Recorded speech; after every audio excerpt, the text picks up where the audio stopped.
Assalamualaikum warahmatullahi wabarakatuh. Alhamdulillahi nahmaduhu wa nasta'inuhu wa nastaghfiruh wa na'udzu billahi min syururi anfusina wa min sayyiati a'malina. May yahdihillahu fala mudilla lahu wa man yudlil fala hadiya lahu. Wa asyhadu an la ilaha illallah wahdahu la syarika lahu wa asyhadu anna sayyidana Muhammadan abduhu wa rasuluh. Allahumma salli wa sallim ala habibina sayyidina Muhammad wa ala alihi wa ashabihi wa tabi'ina lahum bi ihsanin ila yaumiddin. Allahumma ya rabbana nas'aluka mahabbata habibika sayyidina Muhammad ukhshurna yawmal qiyamati ma'a zumratihi wa tahta liwa'ihi.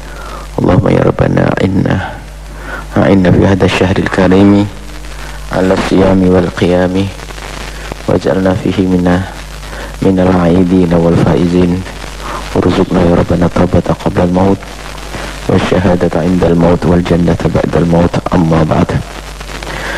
Hadirin hadirat para pemirsa, para pendengar dimanapun anda berada, mari kita bersama lanjutkan belajar kita untuk lebih kenal, lebih jauh, lebih dekat, atau kenal lebih dekat kepada baginda Nabi Sallallahu Alaihi Wasallam dengan membaca kitab Syama'il yang kita sudah sampai kepada pembahasan tentang bajunya,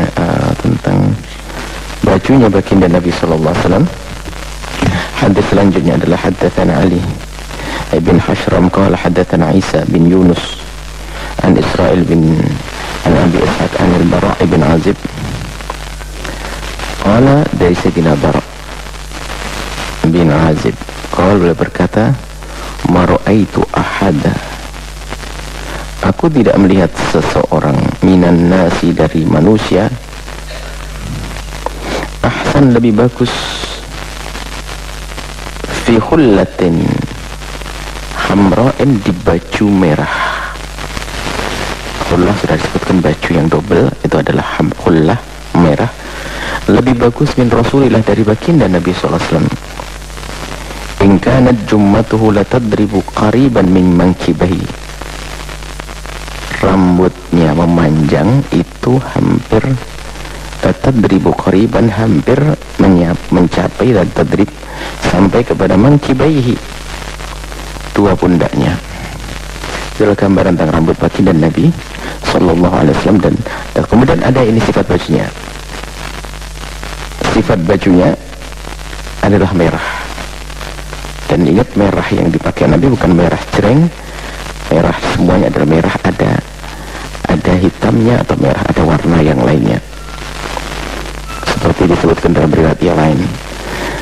Selanjutnya adalah haddatsana Muhammad bin Bashar qala haddatsana Abdurrahman bin Mahdi qala haddatsana Ubaidullah bin Iyad an abihi an Abi Rimthah, dari Abi Rimthah qala, beliau berkata, ra'aytu Nabi, aku melihat baginda Nabi sallallahu alaihi wasallam, wa alaihi, dan Nabi itu mengenakan burdani ahmarani, mengenakan burdani ahdarani.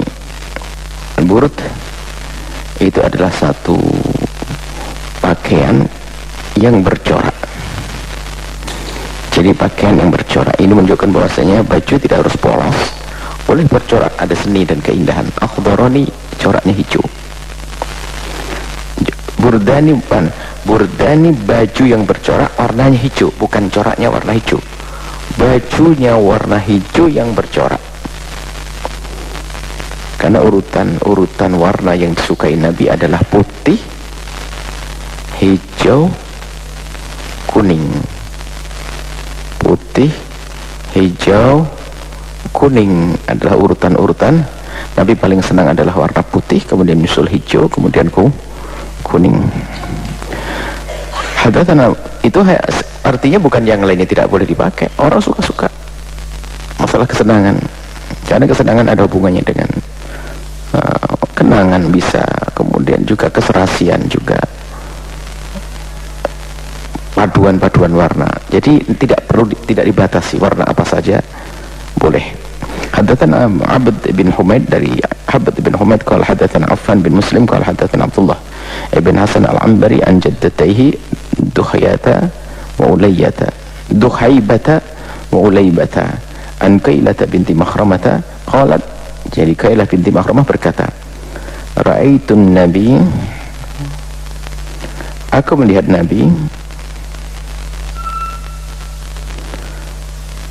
Nabi, wa alaihi, dan Nabi itu menggunakan asmalun,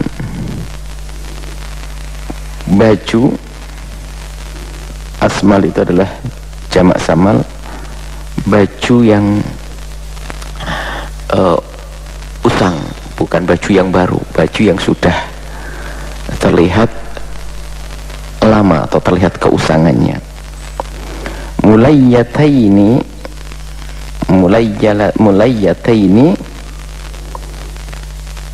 dipadukan,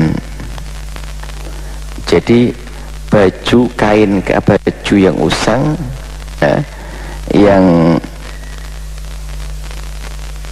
dijahit begitu. Jadi ya baju, karena kalau dikatakan baju di dalam Arab tidak harus berjahit, kadang-kadang baju yang dilipatkan seperti sarung itu bukan sarung kita apa namanya, kalau masih ingat ibu-ibu di Jawa pakai kemban itu kan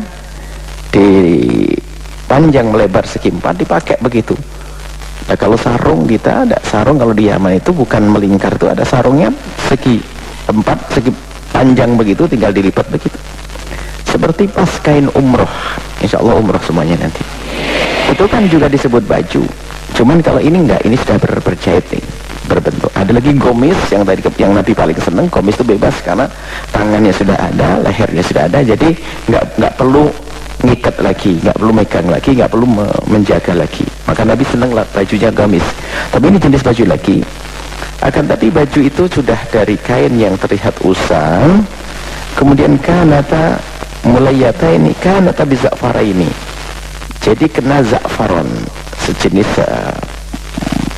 kayak minyak atau kayak pewarna begitu, za'faron. Wa qad nafadathu, dan telah nafadat itu warna yang sudah mulai luntur, sudah luntur. Nafadat itu sudah terhilang di tepis, maksudnya ada warna za'faronnya yang sudah hilang. Ini sesuai dengan hadis Nabi yang pernah melarang menggunakan warna za'faron ini. Warna za'faron ini Nabi pernah melarang, dan di sini ada baju yang pernah dikasih za'faron tapi za'faronnya sudah usang, sudah hilang. Di sini Nabi menggunakan model ini, asmal mullayataini kanata biza'faron. Jadi baju yang dikasih warna, baju usang, baju bukan baju rusak, jadi baju yang tidak terlihat baru, kemudian dipadukan antara kain dengan kain, bahasa lain kayak semacam dijahit.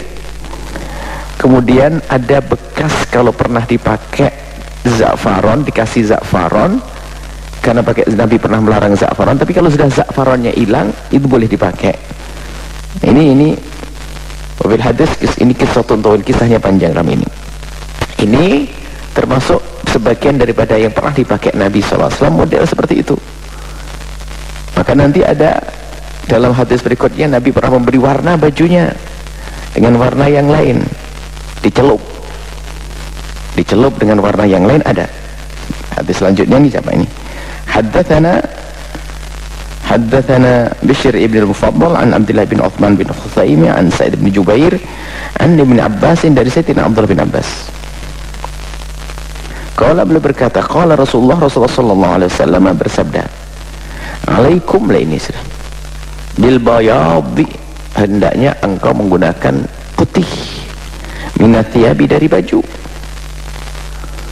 Dan Nabi menghimbau, alaikum, hendaknya engkau, liyalbisaha ahya'ukum, hendaknya menggunakan putih itu adalah yang hidup di antara kalian.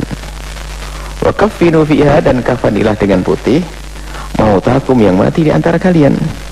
Fa innaha min khairi thiyabikum, sebab itu yang paling bagus daripada bajumu, warna itu. Jadi Nabi senang dan Nabi menyebutkannya. Tapi ingat, semuanya tidak harus putih, artinya mayat itu dikubur, dikafani dengan kain hitam juga bisa. Cuma Nabi menganjurkan adalah dengan kain putih. Maka sudah menjadi kebiasaan, kainnya orang yang dikafani pasti putih. Semuanya sudah seperti itu, putih. Jadi memang dianjurkan Nabi pakai kain putih. Yang hidup pakai putih, yang meninggal dikafani putih, itu adalah warna yang terbaik menurut baginda Nabi SAW. Wa man yantiqu 'anil hawa in huwa illa wahyun yuha. Dan Nabi berucap dengan wahyu, pasti itu yang terbaik. Makanya boleh baju warna-warni ya, tapi hendaknya di hatinya tetap nomor satu adalah warna putih. Haddatsana Muhammad bin Bashar qala haddatsana Abdurrahman bin Mahdi qala haddatsana Sufyan an Habib bin Abi Thabit an Maimun bin Abi Shabib an Samurah bin Jundub qala, dari Samurah bin Jundub qala, beliau berkata, qala Rasulullah SAW bersabda, ilbasul bayadha, kenakan baju putih, fa innaha, sesungguhnya baju putih itu, adharu, lebih suci, wa atyab, lebih bagus, wa kaffinu fiha mautakum, dan kafanilah fiha, dengan kain putih tersebut, mautakum, orang yang meninggal di antara kalian.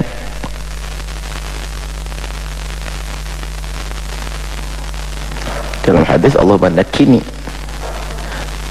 minal khataya kama yunaqqa thawbu al-abyadu minad danasi. Ada dalam hadis yang doa iftitah, riwayat doa iftitah selain kabira alhamdulillah katsira, ada Allahumma ba'id baini wa baina khataya kama ba'adta baina masjid. Allahumma nakkini minal khataya min khatayaya kama yunaqqa thawbu al-abyadu minad danasi. Bersihkan aku dari dosa-dosa seperti baju putih yang dibersihkan daripada kekotorannya. Haddatsana Ahmad bin Mani qala haddatsana Yahya bin Zakaria bin Abi Zaidah qala haddatsana Abi an Mus'ab bin Syaibah an Safiyyah binti Syaibah an Aisyah, dari Sayyidah Aisyah qala, beliau berkata, kharaja Rasulullah suatu ketika keluar, zata ghadatin, di satu pagi, wa alaihi mirtun min sya'arin aswada, mirtun min sya'arin aswada, dan Nabi menggunakan mirtun, mirt kain panjang, kain panjang, min sya'arin aswada, yang dipintal daripada kain hitam. Jadi ada baju yang dipintal dari keahlian orang, seperti wol itu sendiri kan dibuat dari bulu domba, semacam itu. Jadi bermacam-macam. Nabi menggunakan itu, kain panjang yang itu, yang dari sa'ar. Dan baju-baju seperti itu sudah langka sekarang. Kayak wol sendiri itu, kalau wol itu baju kasar dulu, akan tapi sekarang sudah dikemas menjadi baju yang bagus sekali dari bulu-bulu domba yang diambil kemudian dirapukan lagi. Haddatsana Yusuf bin Isa qala haddatsana Waki' qala haddatsana Yunus an Abi Ishaq an abihi an Sya'bi an Urwah bin al-Mughirah an Syu'bah an abihi, dari Syu'bah dari ayahandanya, beliau bercerita, anna nabiyya, bahwasanya baginda Nabi itu labisa jubbatan, menggunakan jubbah, itu baju luar, bener kayak jubah begini, pokoknya baju double, tapi baju jubbah dikasih luar, rumiyatan, rum, nisbat ke Rom, apakah diambil hadiah dari Rom atau model gaya Rom atau dikasih ke apa namanya Rom, jadi nisbat ila Rom, jadi bisa jadi ini adalah hadiah dari sana, atau memang model begitu adalah model dari sana. Dayiqatal kummaini, sempit lengannya. Ada sebagian itu membuat kumnya besar. Ada tradisi seperti ulama-ulama dari Mauritania, Singkiti itu, kalau punya, kita tuh lengannya termasuk dayiqaini, kecil.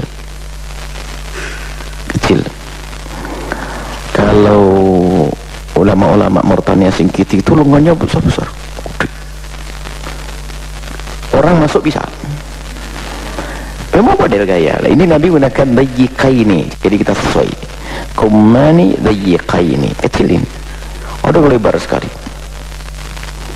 Baik, dari semua yang diceritakan ini menunjukkan bahwasanya model-model begini ya, bisa disimpulkan bahwa Nabi kadang mengenakan ini, mengenakan itu, dan kesimpulannya sudah disebutkan pada pertemuan yang lalu dalam muqaddimah bahwa untuk baju bebas, yang penting jangan mengenakan baju yang bertentangan dengan ajaran Nabi. 4 hal kemarin yang sudah sebutkan, karena menyerupai orang kafir, khasnya orang kafir, orang fasik, laki-laki nyerupai perempuan, perempuan nyerupai laki-laki. Itu babu majah fi aishi Rasulillah, tentang cara hidupnya Rasulullah, kehidupan Nabi.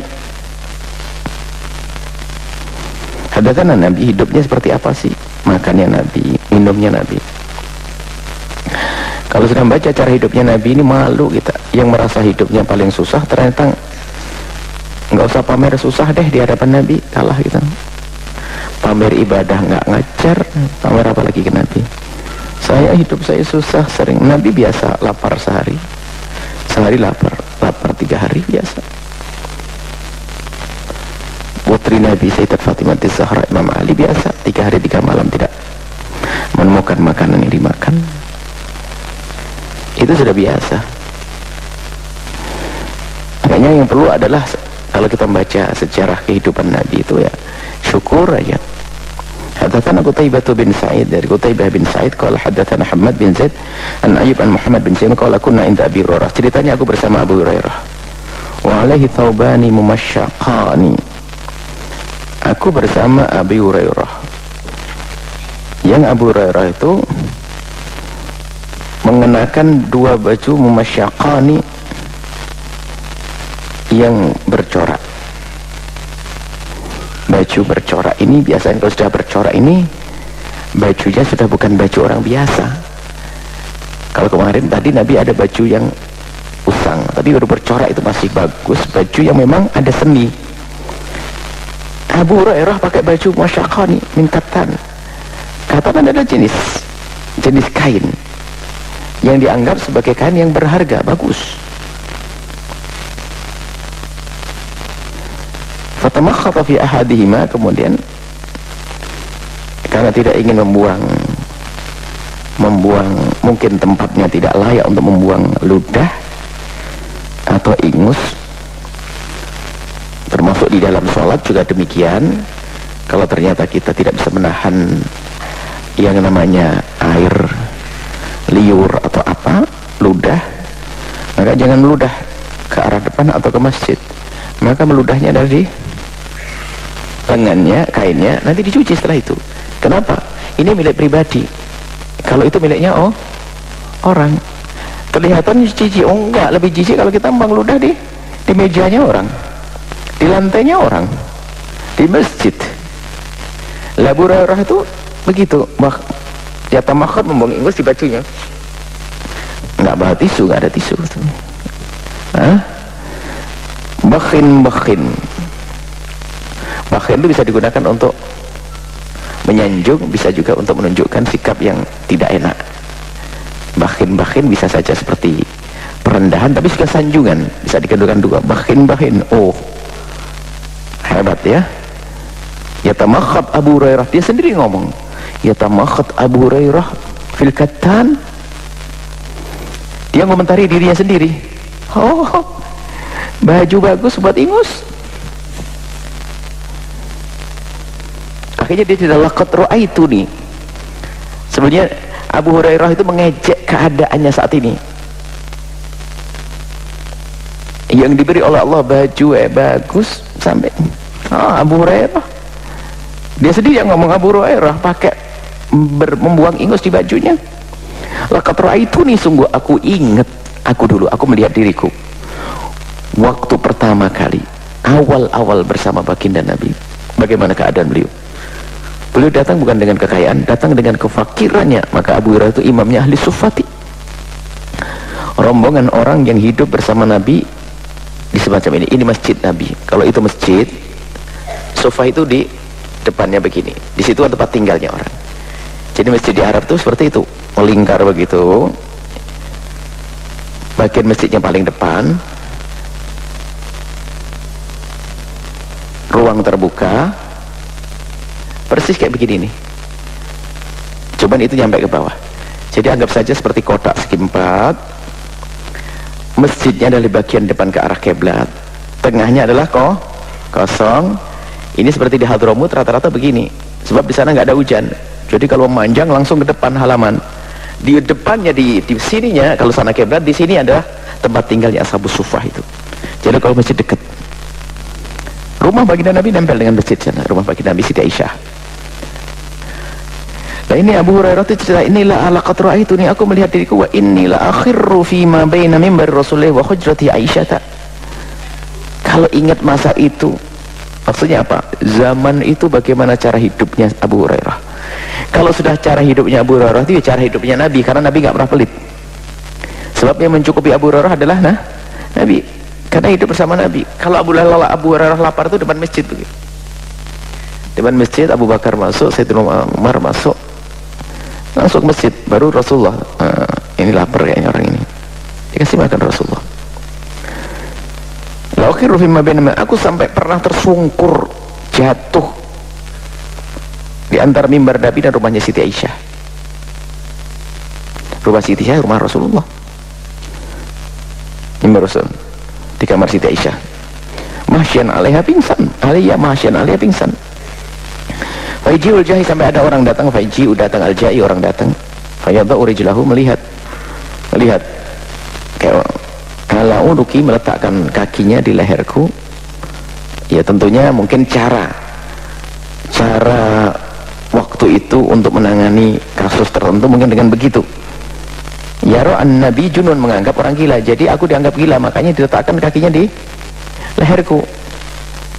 Padahal wama bi junun, bukan bi, wama tidaklah bi ada padaku jununun, kegilaan, nggak ada kegilaan padaku.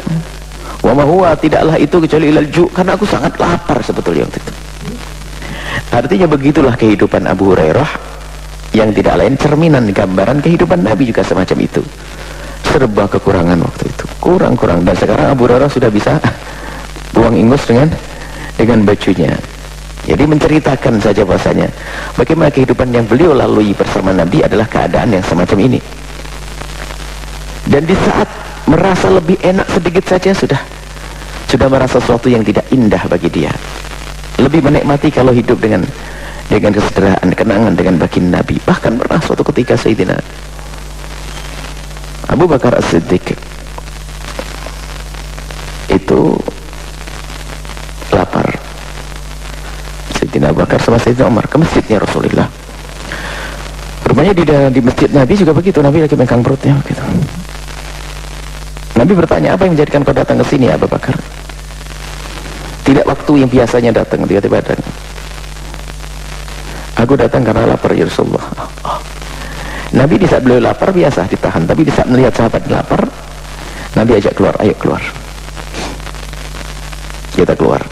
Kebetulan Nabi lewat perkampungan, begitu dipersilakan orang mampir makan. Sampai begitu baginda Nabi menemukan diri beliau adalah kelaparan, itu sering dan biasa. Suatu ketika di saat Sayyidina Abu Bakar Rasulullah sudah wafat, beliau masih menjaga cara hidup yang sederhana seperti itu. Hingga suatu ketika di rumahnya seseorang dihidangkan dengan hidangan yang berlebihan. Sayyidina Abu Bakar hanya mengambil makanan tertentu, yang lain menyodorkan. Kenapa tidak kau makan ya Abu Bakrin? Kenapa tidak kau makan wahai Abu Bakar? Sayyidina Abu Bakar menitikkan air mata dan berkata, sungguh aku khawatir aku makan yang enak-enak itu menjadi sebab aku tidak bisa makan dengan Rasulullah, karena aku masih ingat kenangan dan baginda Nabi adalah lapar bersama dengan beliau. Jadi ternyata rasa lapar menjadikan sebab keindahan, bukan sebuah kekurangan. Indah bersama Nabi, bersama siapa? Orang yang dicintai. Itu kehidupan Nabi SAW. Baiklah, ini Abu Hurairah ini bukan ceritanya Nabi, ceritanya Abu Hurairah. Hadis yang didatangkan adalah riwayat kisahnya Abu Hurairah. Nah, Abu Hurairah adalah orang dekatnya Nabi. Biar membaca, itulah kehidupan orang bersama Nabi yang di masjid Nabi. Haddatsana Qutaibah, dari Qutaibah haddatsana Ja'far bin Sulaiman ad-Dubai an Malik bin Dinar qala ma syabi'a Rasulullah. Nabi tidak pernah kenyang min khubzin, dari roti, qattu sama sekali, wala lahmin ataupun daging, illa afin, kecuali illa ala dhofafin, kecuali saat dhofaf. Dhofaf itu makan bareng sama orang, makan bareng sama orang. Qala Malik bertanya, Malik bin Dinar bertanya, sa'altu rajulan min ahli badiyah, aku bertanya kepada orang ahli badiyah, itu orang daerah perkampungan yang bahasa Arabnya masih kuat itu. Dhofaf, apa makna dhofaf? Jadi bahasa Arab itu yang masih terjaga itu justru di perkampungan masih asli. Anak kecil bahasanya fasih zaman itu. Imam Syafi'i belajar dari pinggiran-pinggiran perkampungan yang belum berbaur, itu bahasanya masih asli. Dan dari situlah kaidah bahasa Arab itu dibuat. Ini badiah. Jadi kalau ngomong anak kecil bahasanya fasih. Itu zaman dulu, sekarang sudah sama berbaur dengan bangsa lain, sehingga bahasa Arab sudah banyak dirusak oleh bangsa-bangsa yang lain. Waktu itu bahasanya, makanya kalau pengen tanya bahasa Arab makna asli, dia tanya badiah, orang-orang perkampungan seperti itu.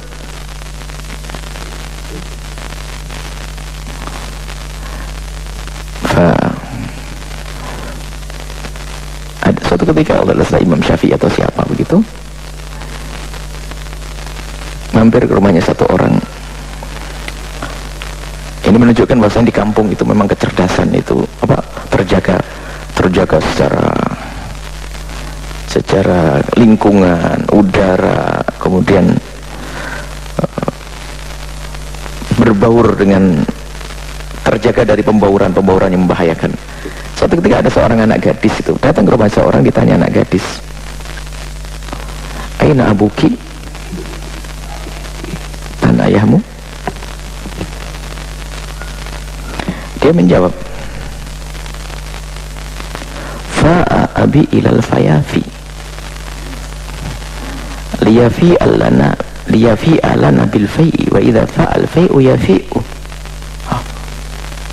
Ini fa'fi fufa. Fa'a abi ilal fayafi liyafi alana bil fai'i idha fa'al fai'u yafi'u. Langsung faham bahwa ini orang cerdas banget. Ini suruh jaga ini. Betul, tidak lama meninggalnya.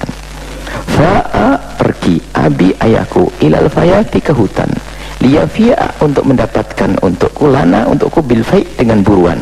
Wa idha fa'al fai'u, kalau sudah tergelincir bayangan, yafi'u, akan kembali.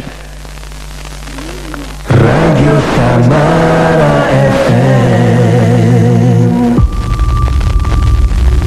Labbaik Allahumma labbaik. Mitra Samara, apa kata mereka tentang El Hakim Tour and Travel Haji dan Umroh?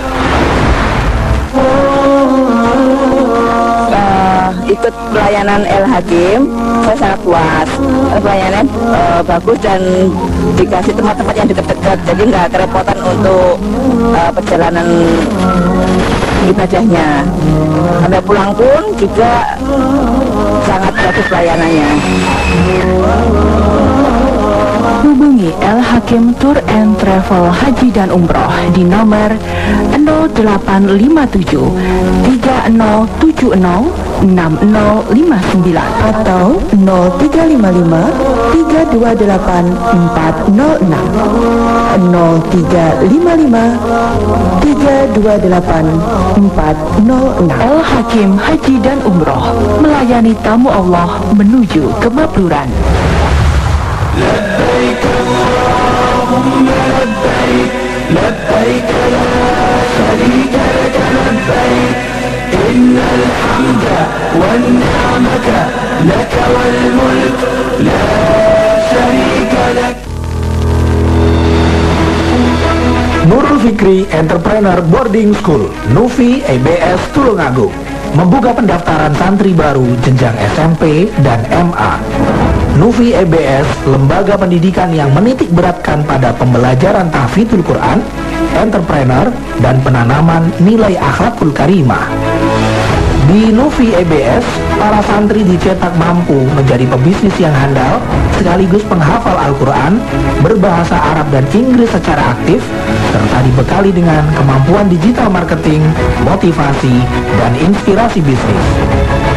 Dibimbing langsung oleh praktisi bisnis yang sukses, sehingga para santri memiliki semangat yang tinggi dan lingkungan yang mendukung untuk menumbuhkan jiwa bisnisnya. Segera daftarkan putra-putri Anda sekarang juga ke Nufi EBS. Kuota terbatas. Pendaftaran hubungi nomor 0852 9258 3747 atau 081 234 293 766.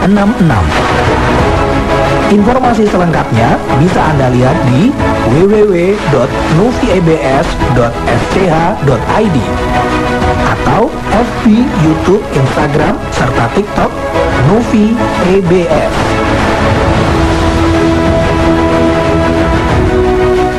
Radio Samara FM. Ini. Jadi dulu ini bertanya orang kampung. Ada juga tentang kisah-kisah saya ada seorang suami datang disadap oleh para syuara, bahasanya orang kampung, ngetuk pintu gak beres-beres, soal istrinya enggak, istrinya tidak membuka pintunya. Dia menceritakan, qara'tul baba, aku mengetuk al-baba, pintu. Qara'tul baba hatta kallamatni, wa lamma kallamatni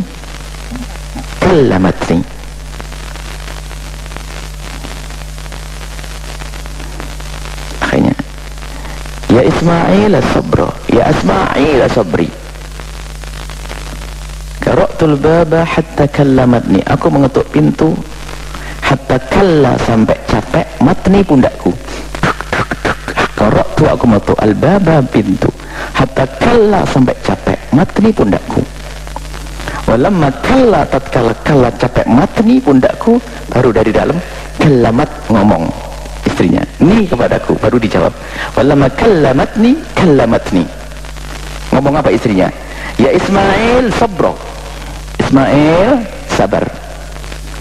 Istrinya namanya, dijawab oleh Isma, ya Asma Aila sabri, Asma habis kesabaranku. Bahasa Arab indah ya. Ya Asma, namanya Asma Aila sabri. Itu bahasanya orang Badui. Nah, Imam Syafi'i hidup di tempat seperti itu. Imam Syafi'i hujjah di dalam bahasa. Ini bertanya orang perkampungan, apa sih mana dhofaf? Kalau itu akan di kamus kan gitu. Dhofaf. Qala ayatana wala ma'an nas, makan dengan orang itu dhofaf.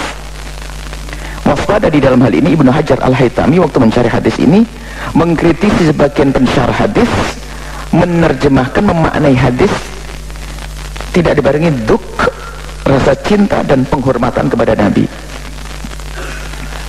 Mengatakan bahasanya Nabi itu akan kenyang kalau pergi ke rumahnya orang dan makan dengan orang. Ibnu Hajar mengatakan tidak, bukan begitu, itu bukan akhlaknya Nabi. Akan tapi yang benar adalah ayatana wala ma'an apa illa ma'al dhafafin, maksudnya apa? Nabi itu baru makan banyak kalau menjamu orang datang ke rumahnya, makan sama orang, bukan dibalik, bukan Nabi keluar. Tapi rata-rata kata Ibnu Hajar bahasanya banyak orang Al-Haytami yang mencari Syama'il ini juga Ibnu Hajar Al-Haytami ada. Beliau menceritakan bahwa ada sebagian pensyarah hadis mengatakan Nabi itu baru kenyang kalau pergi ke rumahnya orang dan makan di rumahnya orang. Dan memang betul kalau Nabi di rumahnya seseorang menyenangkan seseorang. Akan tapi beliau memberi makna bahwasanya seperti juga dilanjut oleh Sayyidina Abu Bakar As-Siddiq. Sayyidina Abu Bakar tidak bisa makan sendiri di rumahnya. Kalau pengen makan ngundang orang, baru bisa makan banyak. Gitu. Jadi Nabi kalau makan banyak kalau bareng dengan orang lain nyenengkan. Agar orang ikut makan, ya makan. Baik, itulah Nabi SAW hampir tidak pernah kenyang kecuali kalau ada apa? tamu. Nabi tidak pernah kenyang kalau ada yang membarengi daripada tamu yang datang. Babu majaa fi khuffi Rasulillah, tentang sepatunya Rasulullah. Hadatsana Hannad bin Sari qala hadatsana Waqi'an Dalham ala wazni Ja'far an Dalham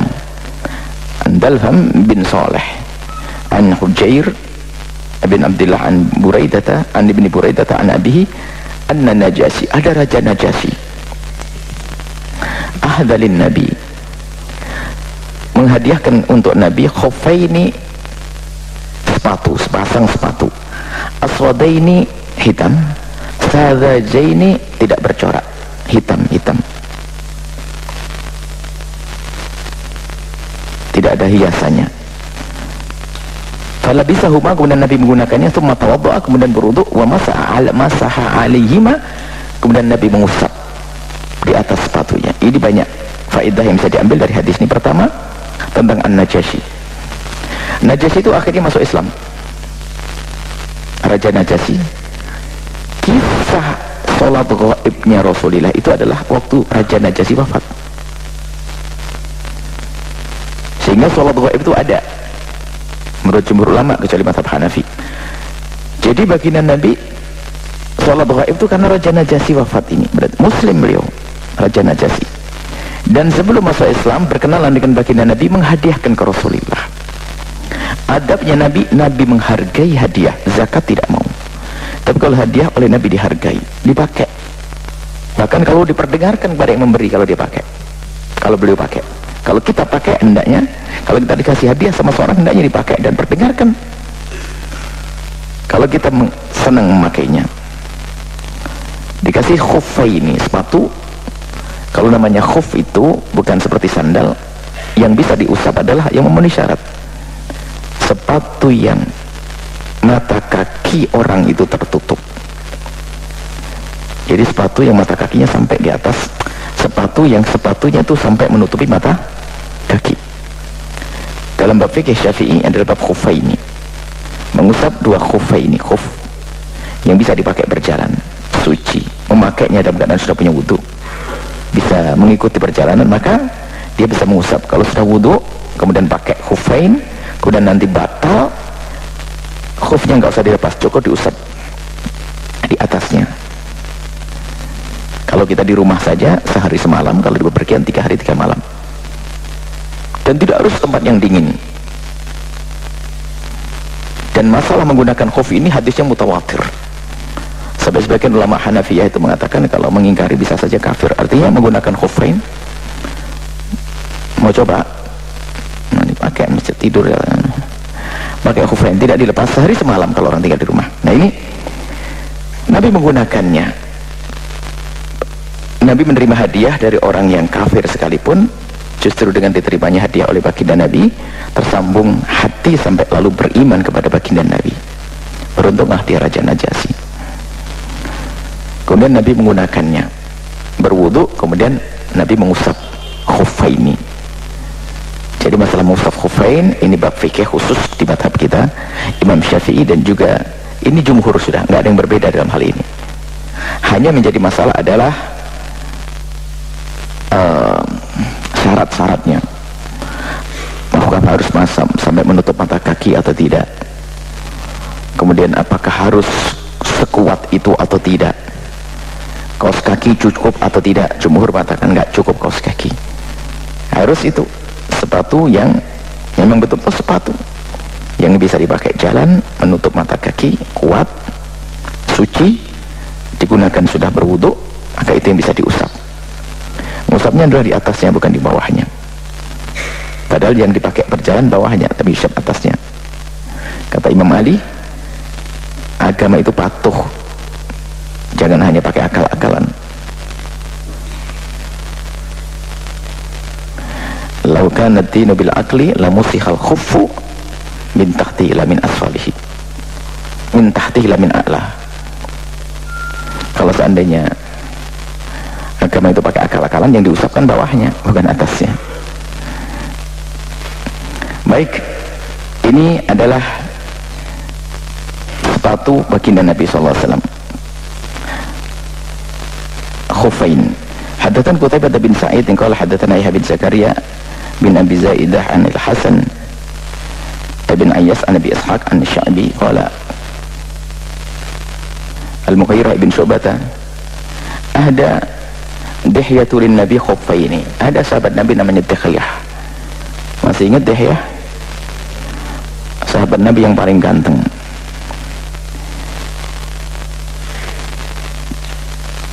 Berikan dirimu nama Dihyah, nanti akan ganteng. Biarpun kayak apa dirimu. Dihyatu. Dihyah adalah biasanya Jibril datang bentuknya kayak Dihyah. Falabisahu, kemudian Nabi menggunakan khuffain tadi itu atau sepatu, pasang sepatu. Qala Israil, berkata Israil an Jabir dari Sayyidina Jabir an Amir, wajubbatan, dan juga jubah, dikasih jubah. Falabisahu, dipakailah hatta takharraqa, sampai robek. Masya Allah. La yadri Nabi tidak tahu ada kiyun huma amla, Adzakiyun huma amla. Nah, ini termasuk hukum fikihnya. Nabi diberi hadiah sepatu itu dibuat dari kulit. Nabi tidak pernah bertanya, ini fikih yang harus dipakai. Nabi tidak bertanya, ini dari kulit kan Dihyah? Ya Rasulullah. Binatangnya disembelih enggak? Enggak usah ribet begitu. Kalau saya ngasih dia sudah selesai pakai. Nggak usah ini binatangnya disembelih, enggak. Kalau sembelih kan bangkai, kalau bangkai nyamaknya bener nggak nanti, kalau nggak bener nggak usah ribet begitu. Orang berikan hadiah kemana selesai, nggak usah banyak tanya, menyakitkan. Masaknya gimana, bersih enggak, jangan-jangan ada najisnya, wah ini orang kurang ajar. Ke rumahnya orang begitu, oh itu ada kucing, ada anjing, jangan-jangan sini najis enggak, sudah cucikan belum, wah ditempeleng sama tuan rumahnya. Maka al-asal, aslinya semua adalah suci. Dan kalian bawa orang Islam umumnya adalah benar. Yang bawa siapa? Dihyah. Maka nggak perlu lagi bertanya, ada kiyun huma, apakah sudah disembelih tadi? Maksudnya dari asalnya itu barang yang benar atau tidak disembelih. Kan urusan sepatu kulit, amla atau tidak. Maka diambil faedah hukum fikihnya adalah kita tidak harus banyak bertanya tentang sesuatu yang dihadiahkan oleh seseorang kepada kita jika orang itu adalah orang beriman, husnudzon.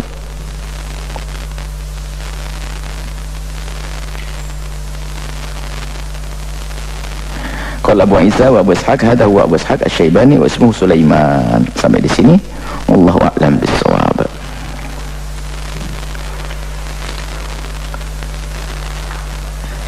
Baik, syukur kami ucapkan kepada Buya Yahya. Mudah-mudahan apa yang beliau sampaikan dapat bermanfaat dan menambahkan kecintaan kita kepada baginda Nabi Muhammad SAW. Amin ya rabbal alamin. Baik hadirin hadirat pendengar radio dan pemirsa Al-Bahjah TV dimanapun anda berada, selanjutnya kita memasuki sesi tanya jawab.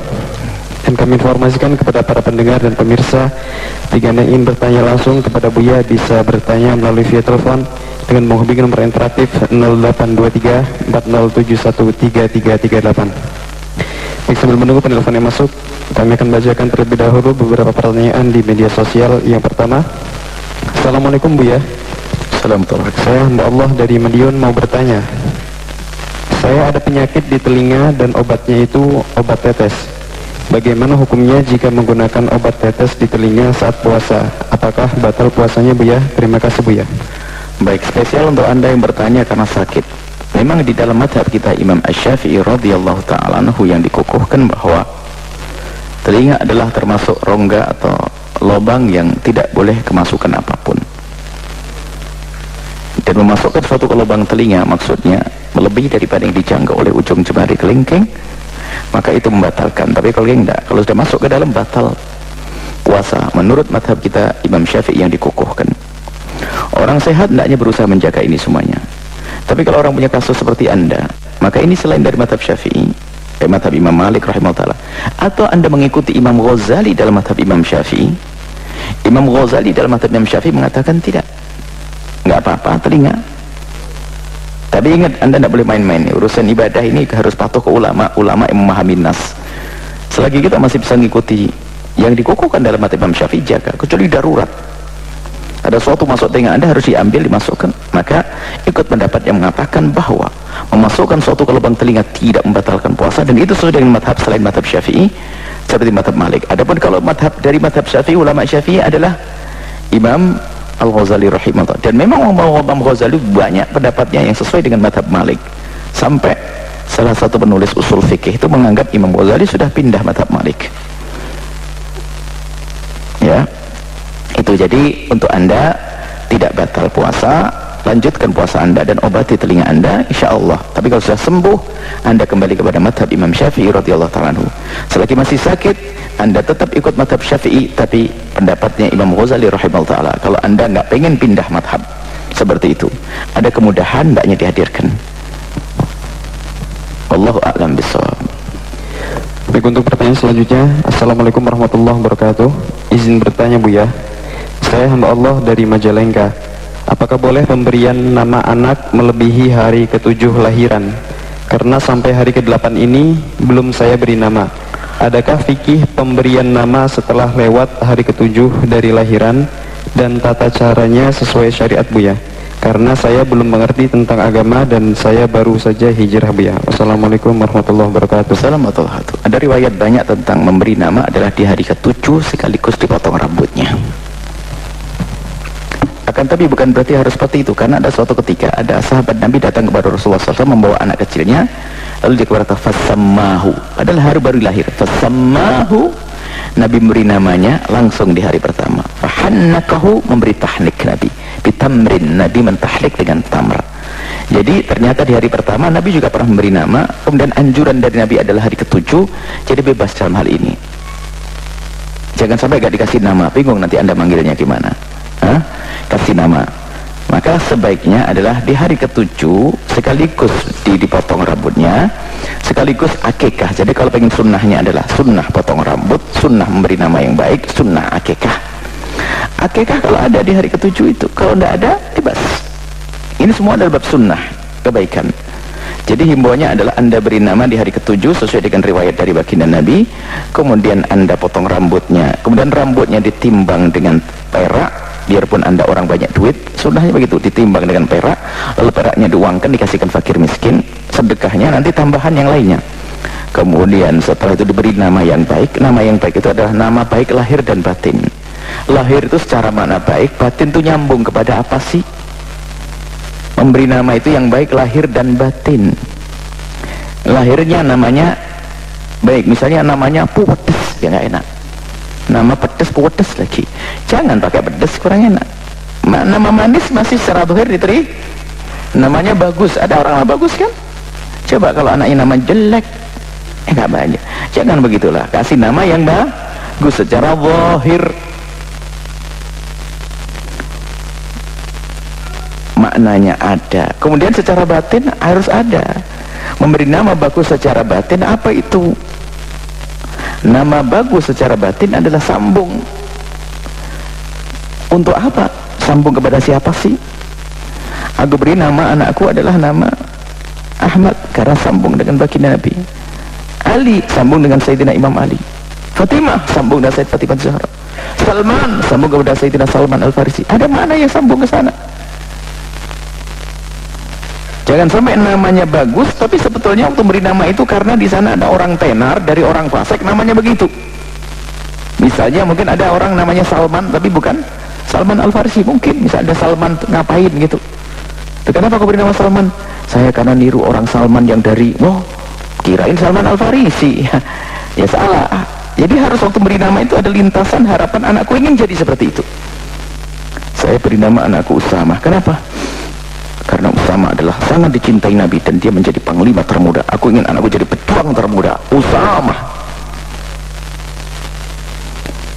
Terus kenapa kau nama Dehya, namamu? Baca Dehya. Saya tahu aku tidak ganteng-ganteng amat, biarpun tidak ganteng amat, pokoknya anakku kasih nama Dehya, barangkali berkat nama ini jadi ganteng.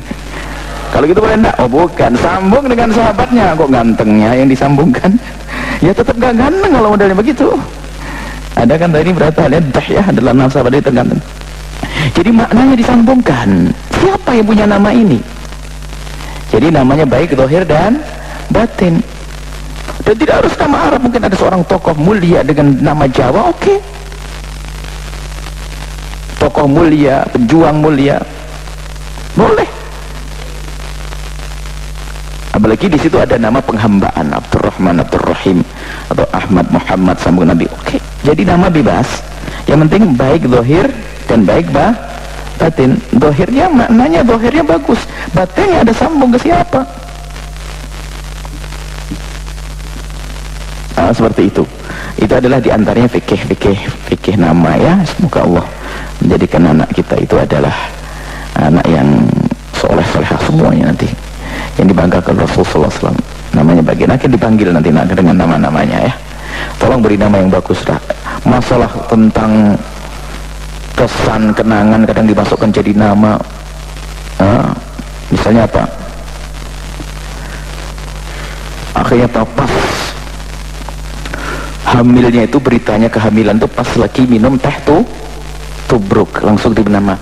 Insya Allah anak kita kalau lahir, karena pas kita berita gembira ini kita lagi minum teh tubruk, nanti kalau anak kita lahir kita beri nama teh tubruk. Ya enggak gitu, biarpun kenangan nggak perlu kasih nama yang lain, ada sebagian kenangannya aneh. Kenapa namanya es krim? Karena waktu itu lagi asik banget, lagi makan es krim, ada berita kehamilan, namanya anakku karena es krim. Bukan begitu, maksudnya harus ada maksud gitu loh ya, pemberian nama. Wallahu a'lam bishawab. Baik, tampaknya telah masuk satu penelpon, kita sapa terlebih dahulu. Assalamualaikum. Waalaikumsalam warahmatullahi wabarakatuh. Salawatnya Pak. Allahumma sholli ala sayyidina Muhammad. Dengan siapa Bapak, di mana? Saya Wahyu dari Sukabumi. Baik, silakan Sukabumi. Oh iya. Silakan bertanya kepada Buya. Ya, assalamualaikum Buya. Waalaikumsalam warahmatullahi wabarakatuh. Mudah-mudahan Buya selalu dalam lindungan Allah SWT. Amin ya Rabb, amin ya Rabbal alamin. Gini Buya, tadi kan saya ngikuti kajian Halaqah Fajar tentang mahram. Ya. Saya mau bertanya Buya, gimana kalau misalkan kalau neneknya istri kita itu kan jadi tidak mahram ya Buya? Neneknya istri kita, iya, nenek istri. Baik. Ya, lalu bagaimana kalau misalkan kita misalkan salaman gitu kan sama orang tua tuh, jadi itu hukumnya bagaimana Buya? Yang mohon penjelasannya. Ya, terima kasih Buya. Assalamualaikum warahmatullahi wabarakatuh. Waalaikumsalam warahmatullahi wabarakatuh. Kalau ada seorang laki-laki menikah dengan seorang wanita, maka ibundanya dan ke atas adalah mahram baginya, neneknya istri. Maka Anda tidak boleh menikah dengan neneknya istri. Maka enggak, beda nenek istri. Istri Anda punya ibu, istri Anda punya ayah, terus ke atas. Seperti itu. Jadi kemahraman itu sampai ke sana. Memang tidak disebut karena sudah hampir rata-rata sudah enggak ketemu di sini. Termasuk saudaranya nenek. Itu makomnya makom paman. Paman mahram bagimu. Saudaranya nenek, pamannya ayah, kan begitu. Juga seperti itu. Jadi masih dalam wilayah kemahraman yang tidak boleh saling menikah dan tidak batal wudu. Ibunya istri terus ke atas, karena masih ke atas sama nanti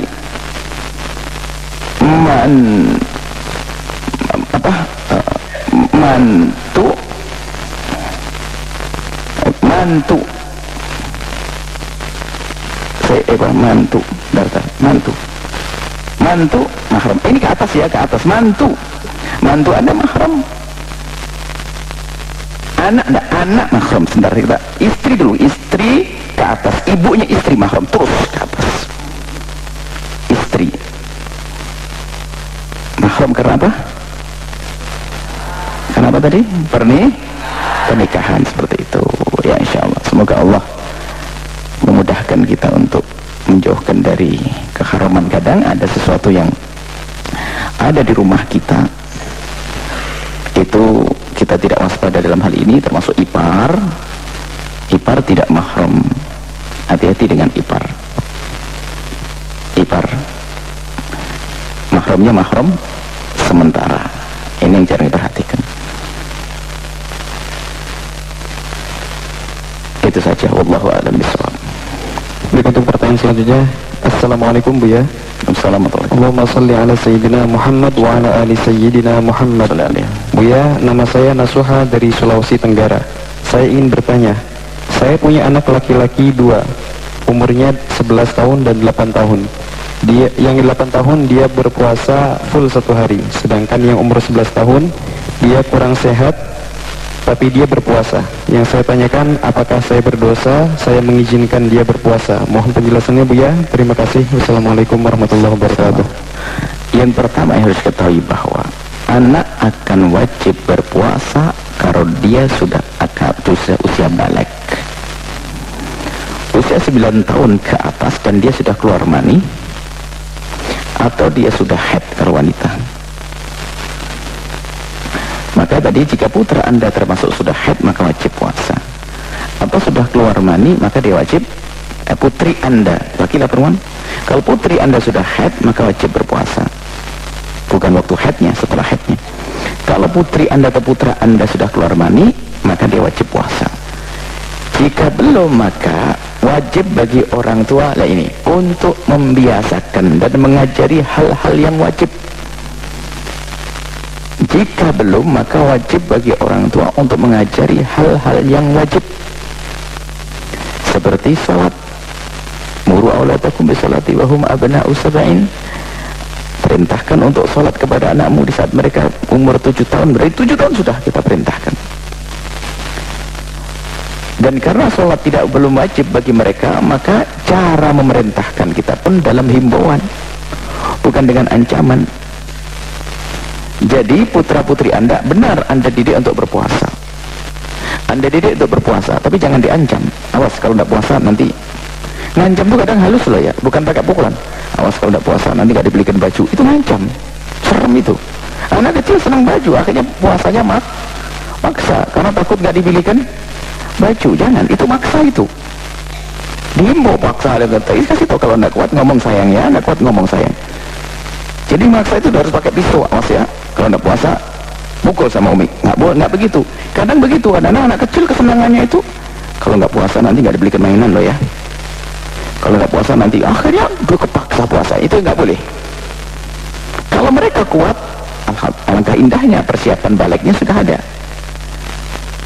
Ini semua putra Anda 8 tahun sudah bisa Anda ajari kalau dia kuat, dan tentunya bukan dengan paksaan, baik paksa halus atau paksa keras, nggak boleh. Adapun yang usia 11 tahun tadi katanya sakit, nah sakitnya seperti apa? Jika sakitnya itu adalah sakit yang bakal terpengaruh dengan puasanya menjadikan sakitnya lebih parah atau sembuhnya lebih tertunda, maka ingatkan agar tidak puasa. Tapi kalau sakitnya tidak mempengaruhi kesehatannya, puasanya tidak mempengaruhi kepada sakitnya, maka Anda tidak salah mengizinkan. Bahkan itu dalam irama mendidik anak, dan harus Anda izinkan. Anda tidak boleh melarang, mau sakitnya tidak membahayakan kok. Seperti itu. Hendaknya semua orang tua waspada. Jangan mentang-mentang anaknya belum balik lalu dibebaskan makan di mana-mana. Biarpun dia tidak puasa di saat tidak kuat, umur 8 tahun dia berpuasa, nggak kuat, jangan diajari dia makan seenaknya, tetap diajari seolah-olah dia berperan seperti orang berpuasa. Kalau makan jamnya tertentu, kemudian jangan di depan orang, hormati orang berpuasa, hormati bulan Ramadan, seperti itu. Bukan seenaknya megang es krim kemana-mana, nah itu permain kemana-mana, enggak, diajari. Biarpun dia tidak puasa karena tidak kuat, karena memang belum wajib puasa, tapi dia harus memuliakan bulan Ramadan, ada adab seperti itu. Wallahu a'lam bishawab.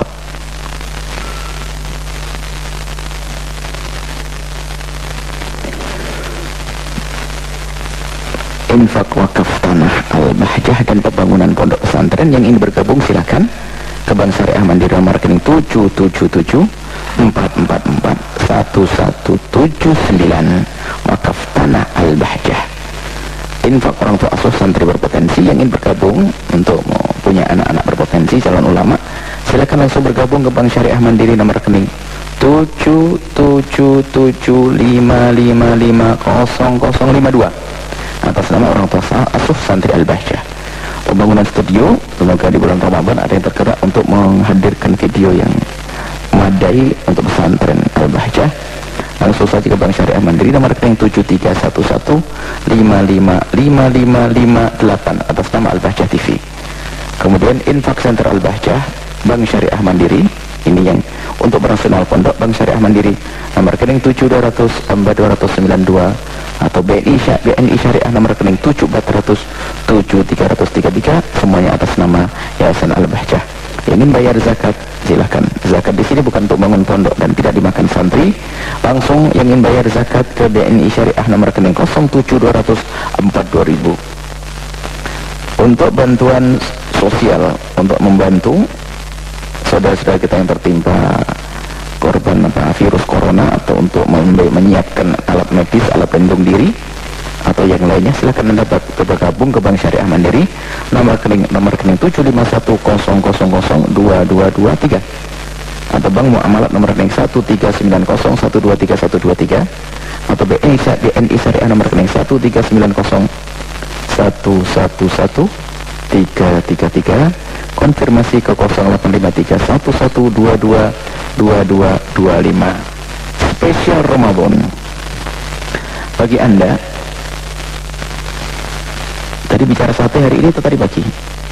Tadi pagi ngomong sate ya, belum makan sate ya. Nah, insya Allah nanti ada sate-sateannya. Baik, ini infak spesial Ramadan untuk memuliakan para santri. Silakan Anda hadirin, hadirat pemirsa dimanapun Anda berada, ayo kita muliakan santri. Santri di sini tidak ada yang pulang. Santri di sini tidak ada yang pulang, maka semakin khusyuk ngaji, karena kami berusaha bahwasanya menjaga mereka, dan insya Allah di sini lebih aman. Maka tapi nggak bisa ikut makan enak dengan orang tuanya. Maka kami harap Anda semuanya menjadi orang tua mereka. Ayo senangkan mereka anak-anak dengan memuliakan santri di bulan Ramadan. Anda memuliakan santri di bulan Ramadan, tentu pahala berlipat-lipat. Sedekah di bulan Ramadan saja sudah Masya Allah, apalagi untuk santri. Ke Bank Syariah Mandiri, nomor rekening 75122231111. Bank Syariah Mandiri, nomor rekening 75122231111, infak makan santri. Baik, Bismillahirrahmanirrahim. Alhamdulillahirrahmanirrahim. Allahumma salli ala Sayyidina Muhammad wa ala Sayyidina Muhammad. Irhamna wa la tu'adzibna, wafirna wa la takhdulna, wa afina wa la tumridna, wa akrimna wa la tuhidna, wa afirna wa la tusir alaina, innaka ala kulli syai'in qadir. Allahumma ya Allah ya Rahman ya Arhamar Rahimin, pandang kami dengan kasih sayang dan cinta darimu. Ya Allah, berikan kepada kami kekuatan untuk mengabdi kepadamu, beribadah ya Allah di bulan mulia ini. Ya Allah, kami tidak ingin menjadi hamba yang rugi di bulan mulia. Ya Allah, bantu kami, berikan pertolongan kepada kami, kekuatan untuk berpuasa dan menghidupkan malam-malamnya dengan ibadah. Berikan kepada kami kekuatan untuk menjauhi kemaksiatan, menjauhi kezaliman. Ya Allah, buka pintu kebaikan sebanyak-banyaknya untuk kami ya Allah, dan jadikan kami berjuang dalam kebaikan tersebut ya Allah. Ampuni orang tua kami dan guru-guru kami, berikan kasih sayang-Mu kepada mereka. Ya Allah, anak-anak kami dan para santri, jaga mereka, berikan kepada mereka segala kebaikan di dunia dan di akhirat ya Allah. Ya Allah, para wali santri, keluarga mereka semua, berikan segala kebaikan ya Allah. Berikan ketentraman di batin mereka, di jasad mereka, di zahir mereka, dan kami semua ya Allah, para pemirsa, para pendengar dan semua ya Allah, dari umat kekasih-Mu Nabi Muhammad, berikan kepada mereka segala kebaikan di dunia dan di akhirat ya Allah. Ya Allah, yang sempit rezeki lapangkan dengan rezeki yang halal penuh berkah, yang sakit sembuhkan, yang punya hutang mudahkan dalam membayar hutang mereka.